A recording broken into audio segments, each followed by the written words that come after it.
Sir, the third pillar of Atmanirbhar Bharat, inclusive development for aspirational India. Honorable Speaker, sir, under this pillar, I will cover agriculture and allied sectors, farmers' welfare and rural India, migrant workers and labor, and financial inclusion. Agriculture. Our government is committed to the welfare of farmers. The MSP regime has undergone a sea change to assure price that is at least 1.5 times the cost of production across all commodities.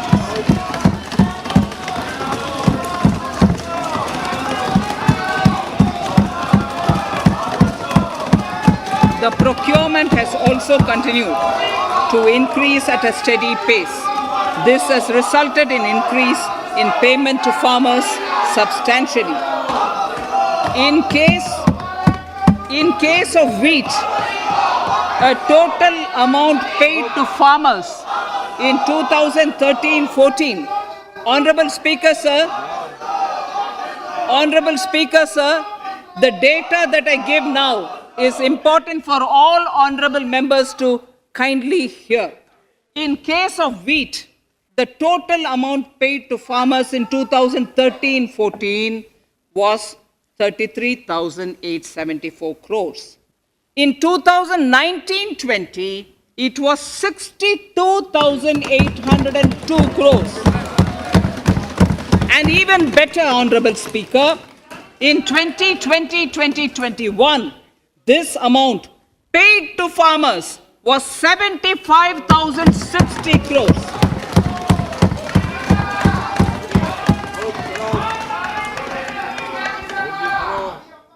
Honorable Speaker, again an important fact, the number of wheat growing farmers that were benefited increased in 2020-21 to 43.36 lakhs compared to 35.57 lakhs in 2019-20. That much of an increase within 1 year. For paddy, again an important data. For paddy, the amount paid in 2013-14 was 63,928 crores. In 2019-20, this increased to 1,41,930 crores. Even better, in 2020-2021, in 2020-21, this is further estimated, and I'm saying this is further estimated because the procurement is ongoing, and therefore I can't give you the final figure. This is further estimated to increase to 1,72,752 crores. The number of farmers benefited increased from 1.24 crores in 2019-20 to 1.54 crores in 2020-21. In the same way, Honorable Speaker, sir, in the case of pulses, the amount paid in 2013-14 was 236 crores. In 2019-20, this was increased to 8,285 crores. Now in 2021, it is at 10,530 crores. More than 40 times increase from 2013-14.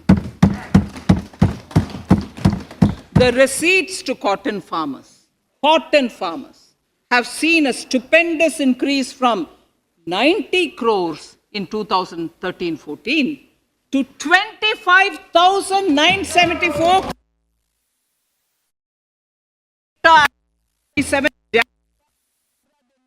bound to increase.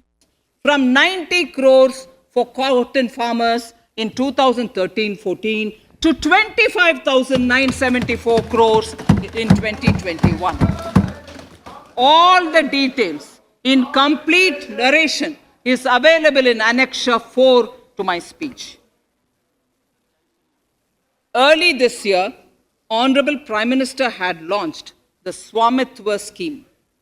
Under this, a record of rights is being given to property owners in villages. Up till now, about 1.80 lakh property owners in 1,241 villages have been provided cards. I propose during 21-22 to extend this to cover all states and union territories.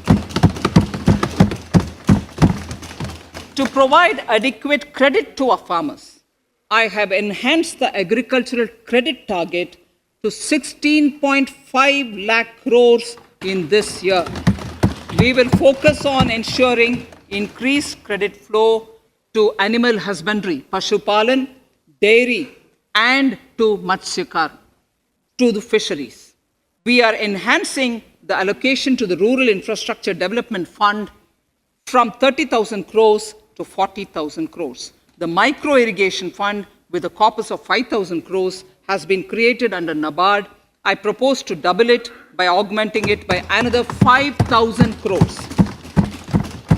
To boost value addition in agriculture and allied products and their exports, the scope of Operation Green Scheme, that is presently applicable to only tomatoes, onions, and potatoes, will be enlarged to include 22 perishable crops.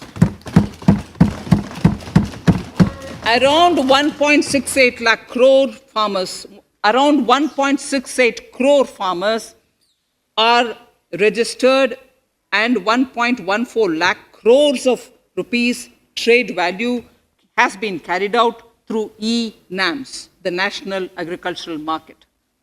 Keeping in view the transparency and the competitiveness that e-NAM has brought into the agricultural market, 1,000 more mandis will be integrated with e-NAM. Honorable Speaker, sir, with all this, the Agricultural Infrastructure Fund would be made available to the APMCs for augmenting their infrastructure facilities.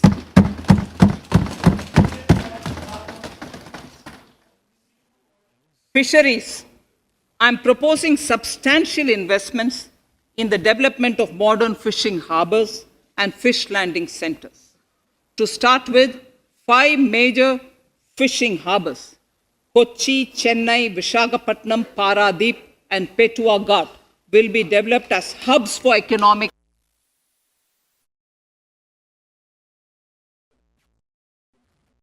fish landing centers along the banks of rivers and waterways. Seaweed farming is an emerging sector with potential to transform the lives of coastal communities. It will provide large-scale employment and additional incomes. To promote seaweed farming and cultivation, I propose a multi-purpose seaweed park to be established in Tamil Nadu. Migrant workers and laborers